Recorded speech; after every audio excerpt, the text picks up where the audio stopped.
Esta semana en Vaticano descubrimos la inspiradora vida de Pier Giorgio Frassati, conocido por su profunda fe y su dedicación a los pobres.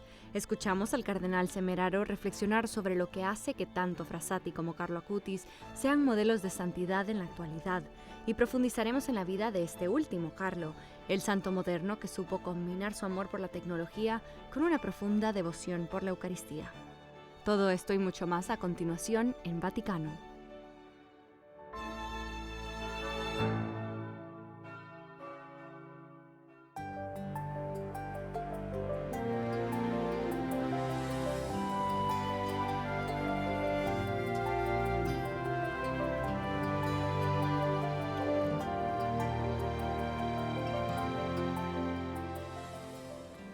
Hacia los demás y hacia las alturas. Estas palabras capturan la esencia de la vida de Pier Giorgio Frassati.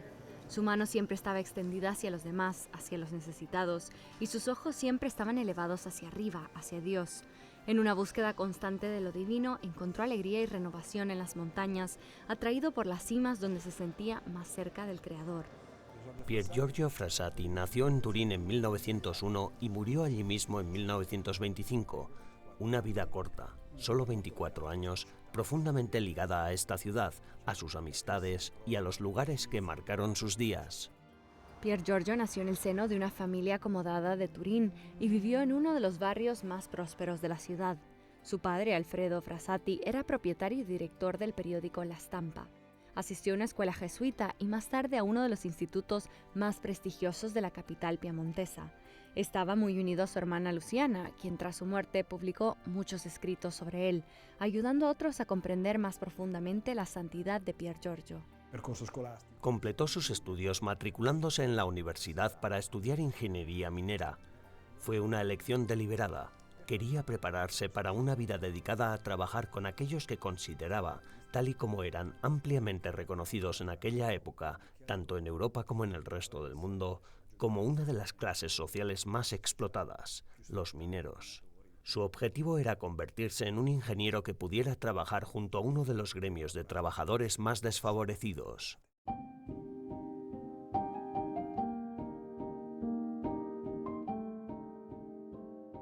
La vida de Pier Giorgio era sencilla, rica en pasiones y anclada en valores, sobre todo en amistad. Era un joven rico, pero siempre dispuesto a dar a los pobres, cultivado y educado, pero cercano a la gente común y a la clase trabajadora. Un joven lleno de entusiasmo con las emociones y las energías propias de la juventud. Son importantísimas en la sua vida. Las amistades auténticas eran fundamentales en su vida. Tenía muchas y las cultivaba con gran cuidado, especialmente los vínculos con chicos y chicas de su misma edad.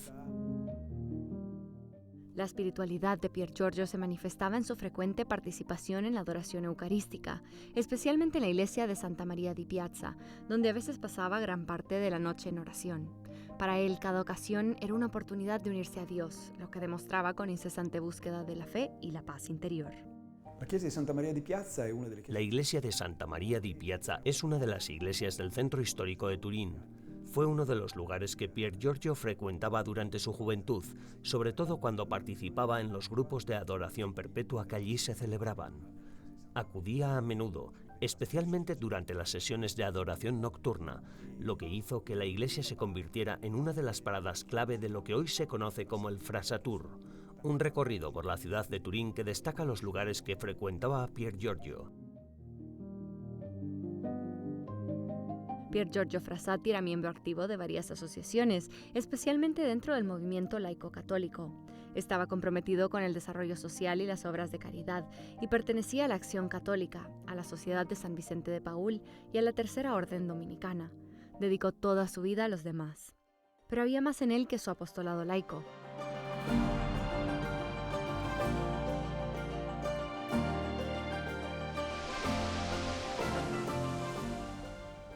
Pier Giorgio también sentía una gran pasión por la montaña, y no se puede hablar de él sin mencionar Polone, un pequeño pueblo del norte de Italia donde la familia Frassati tenía su residencia de verano. Un altro luogo importante.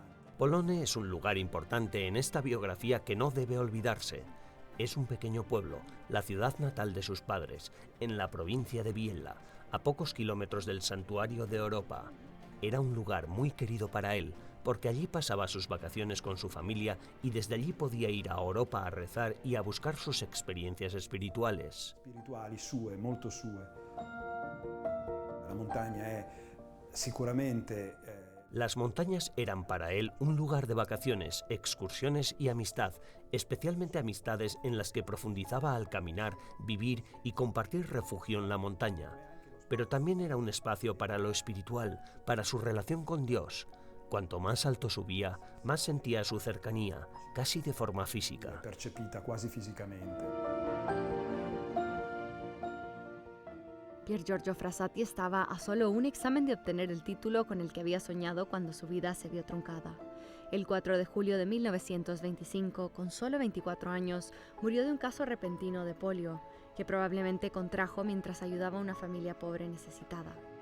El día de mi muerte será el día más hermoso de mi vida, le había dicho a un amigo. Cuando llegó ese día, las calles se llenaron de gente.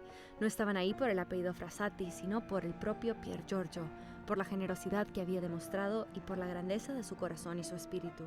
Subito dopo la muerte di Pier Giorgio Inmediatamente después de la muerte de Pier Giorgio, muchos testimonios revelaron que su vida no había pasado desapercibida, más bien todo lo contrario. Las personas que lo habían conocido ya habían comenzado a percibir algo extraordinario en aquel joven.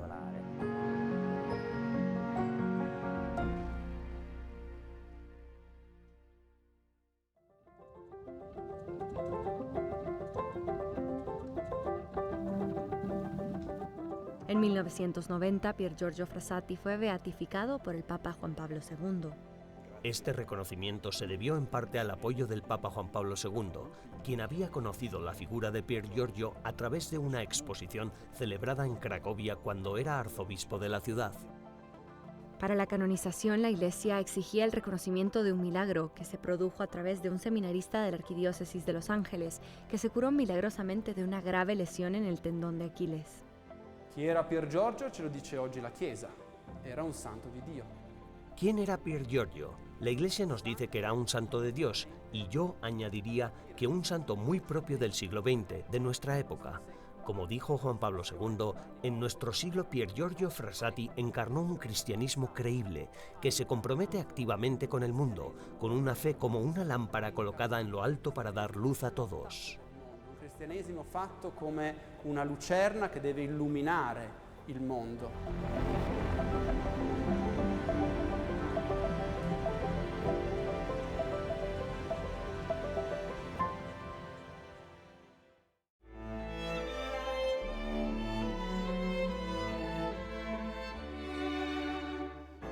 En breve regresaremos con una entrevista exclusiva al cardenal Marcelo Semeraro, prefecto del Dicasterio para las Causas de los Santos.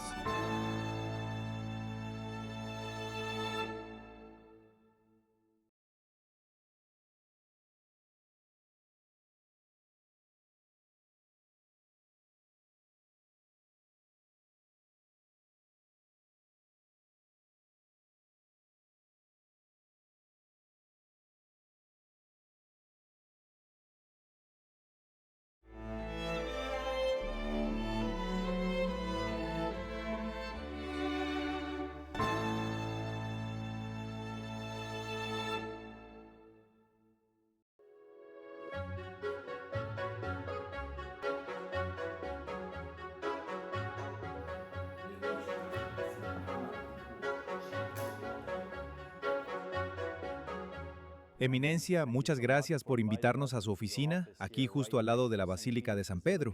Aquí mismo se proclaman los santos. ¿Puede usted decirnos qué pueden aprender los adolescentes de Carlo Acutis? Hay cosas que aprender relacionadas con la edad, pero también hay valores universales que se aplican a todos. No solo los adolescentes, sino todos nosotros podemos aprender de Carlo Acutis. A nivel espiritual, debemos aprender a desprendernos de las realidades para dedicarnos a los demás, vivir para los demás. Por supuesto, el mandamiento dice, ama a tu prójimo como a ti mismo, por lo que es importante saber amarse a uno mismo, es decir, es importante tener una vida recta, una vida adecuada. La relación con uno mismo es muy importante para la relación con los demás, y Carlo Acutis supo vivir no solo para sí mismo, no solo para ocuparse de sí mismo, sino también para abrirse a las relaciones, al encuentro con los demás, ofreciendo siempre su testimonio de la fe cristiana. La testimonianza della fede cristiana. And if you allow me a little more personal. Y si me permite una pregunta más personal, en lo que respecta a su fe, ¿qué le inspira a usted pensar en Carlo Acutis? Devo dirle che sì, c'è un fatto. Debo decirle que sí, que en mí también hay un ángulo personal. Está el hecho de que la beatificación de Carlo Acutis tuvo lugar cuando el Santo Padre acababa de decidir y comunicarme que me llamaba a este cargo. Dada mi antigua amistad con él, le pedí que me diera unos días, unas semanas, para pensarlo, y Carlo Acutis fue beatificado justo el domingo anterior. 2 días después se hizo pública mi nominación, así que el obispo de Asís me invitó a ir a Asís para celebrar la misa del domingo por la tarde y también para cerrar la tumba que habían mantenido abierta durante esa semana. Así que fui de buen grado y vi a Carlo Acutis en ese momento como un icono, una imagen que el Papa difundió más tarde. Era la imagen de un joven monje, llevando sobre sus hombros a un anciano, a un monje anciano. Y de alguna manera, ese domingo me sentí un poco como el monje anciano llevado por un joven. Y en mi oración, en ese primer gesto como nuevo prefecto de este dicasterio, creo que fue para pedirle a Carlo Acutis que me llevara sobre sus hombros como un joven, aunque yo fuera viejo, pedirle que me ayudara a caminar con sus fuertes piernas. Este año jubilar asistiremos a otra canonización de un santo héroe de la juventud, Pier Giorgio Frassati. Frassati es un joven de al menos 24 años. Se trata de una persona adulta que ya ha tomado decisiones vitales, una persona que no se encuentra iniciando sus estudios. Y estaba a punto de graduarse en ingeniería minera. Tenía tantas relaciones que incluso el día de su muerte todos se sorprendieron por la presencia de tantas personas a las que había ayudado durante su vida. Giovanni Papini, gran escritor italiano, un gran hombre de letras, escritor, poeta, dijo en una de sus introducciones a una biografía de Frassati: Pier Giorgio ocultaba sus buenas obras, como nosotros a menudo ocultamos nuestros pecados. Ocultaba las obras de caridad que realizaba. Y todo aquello salió a la luz de forma inesperada, dejando atónitos a su padre y a su madre. Su madre se preguntaba: ¿por qué vienen todas estas personas? ¿Por qué vienen a nuestra casa después de que mi hijo haya fallecido? Nadie entendía por qué. Conviene comprender que entonces la gente tenía estilos de vida diferentes. Por eso, la madre de Pier Giorgio se ponía nerviosa cuando él llegaba tarde a casa por la noche. Se preguntaba qué habría estado haciendo, pero Pier Giorgio volvía de la adoración eucarística que se celebraba en la parroquia hasta altas horas de la noche. Cuando pensamos en Frassati, no solo debemos hablar de su compromiso con la vida de fe, con la vida espiritual o con la caridad. Con Frassati también hablamos de un compromiso político. Estaba muy vinculado a los movimientos populares. Por ejemplo, en Italia en aquella época, el Partido Popular de Sturzo se vinculó mucho a ellos. Hay figuras del socialismo de aquella época, como Filippo Turati, etc., que también se refieren a Frassati como un hombre fuerte. ¿Qué podemos aprender de Pier Giorgio Frassati? De Pier Giorgio podemos aprender a llevar una vida ajetreada, abierta en muchos frentes, especialmente en el frente social. Él eligió estudiar ingeniería minera para estar cerca de los mineros que emigraban a Bélgica en aquella época. Deja claro que tomó esta decisión para estar cerca de la clase más necesitada de la época. Sin embargo, además de este sentido de caridad, creo que hay otros aspectos que debemos tomar en serio. En primer lugar, su fuerte sentido de amistad y luego lo que en un libro se denominó hace 10 años, la era de las pasiones tristes, en la que hay tanta desesperación que ya vemos índices muy preocupantes de depresión juvenil. Y Pier Giorgio nos incita a ser alegres. Ese es otro de sus testimonios importantes. La alegría, que no es lo mismo que la jovialidad o felicidad.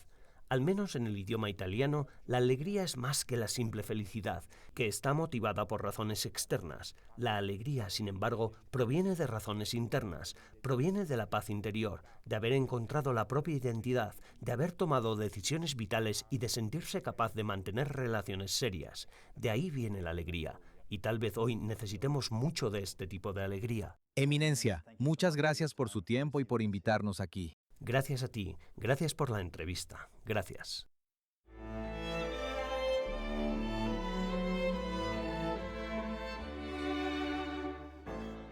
Tras una breve pausa regresaremos con un detallado análisis de la vida de San Carlo Acutis, aquí mismo en Vaticano.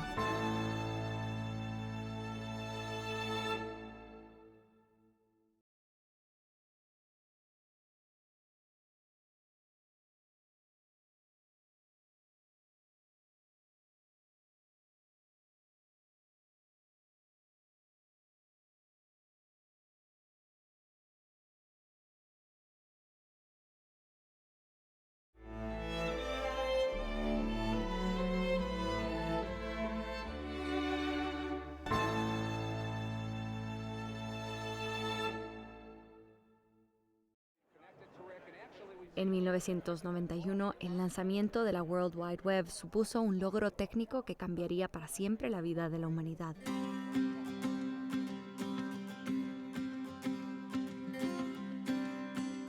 En 1991, el mismo año en el que se lanzó la World Wide Web, nació en Italia un niño llamado Carlo Acutis. Aprovecharía esta tecnología revolucionaria para influir profundamente en la vida de los demás. Carlo era el típico niño de los 90 que disfrutaba con su PlayStation y las nuevas oportunidades que ofrecía el Internet.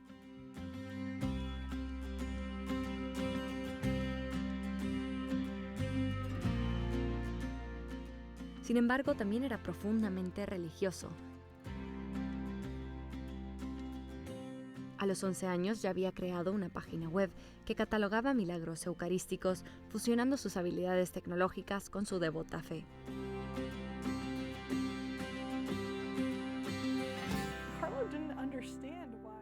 Carlo no entendía por qué algunos de sus compañeros no tenían su misma comprensión y devoción a la Eucaristía. Preguntó a sus padres, ¿por qué vemos a la gente haciendo cola para los partidos de fútbol o esas grandes multitudes para los conciertos de rock? Sin embargo, no vemos gente haciendo cola para ver el Santísimo Sacramento. De modo que, durante 2 años, Carlo trabajó con su familia para crear una exposición sobre los milagros eucarísticos acaecidos a lo largo de la historia por todo el mundo. Se estrenó durante el año de la Eucaristía proclamado por el Papa Juan Pablo II.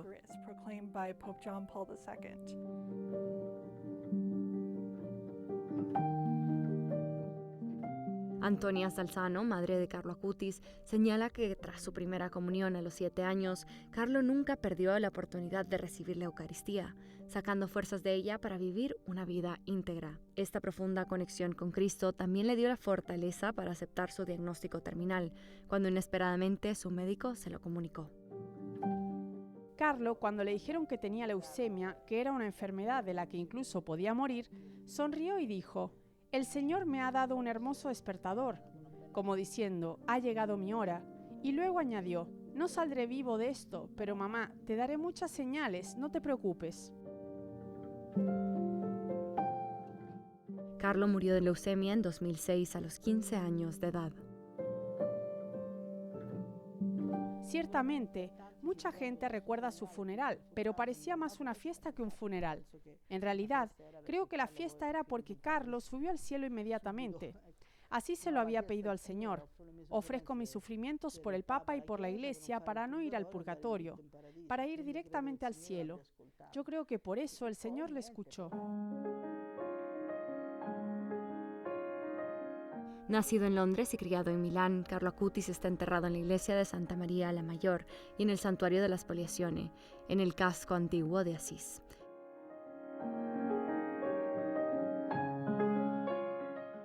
El término spoliazione, que se traduce como despojarse, hace referencia a la renuncia a la riqueza de San Francisco de Asís.